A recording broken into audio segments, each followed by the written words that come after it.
उधारीचे पैसे मागितले म्हणून दुकान मालकाचा हातच मोडला. महाड शहरातील घटना. पोलीस ठाण्यात गुन्हा दाखल. महाड शहर पोलीस ठाण्यामध्ये गुन्ह्यांचे प्रमाण दिवसेंदिवस वाढत असून यामध्ये गंभीर स्वरूपाचे गुन्हे अधिक आहेत. महाड शहरामध्ये एका किरकोळ उधारीवरून दुकान मालकाला बेदम मारहाण करण्यात आली असून आरोपी अरबाज अब्दुल लतीफ काझी याच्या विरोधात गुन्हा दाखल करण्यात आलाय.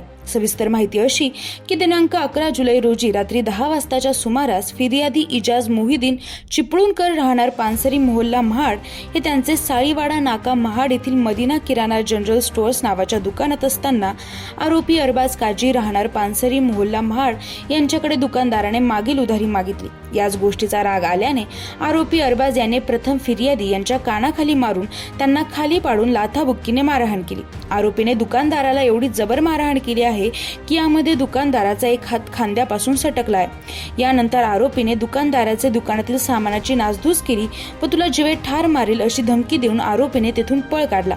थोड्या वेळाने फिर्यादी यांच्या पत्नीने झालेल्या प्रकाराबाबत पोलीस ठाण्यात तक्रार देण्यासाठी जात असताना आरोपीने साळीवाडा नाक्याजवळ असलेल्या मुजीब बर्गर कॅफे समोर रोडवर फिर्यादी यांच्या पत्नीबरोबर गैरवर्तन करून त्यांच्या मनामध्ये लज्जा उत्पन्न केली. तसेच त्यांना अश्लील शिवीगाळ करून आरोपीने त्यांचा विनयभंग केला आहे.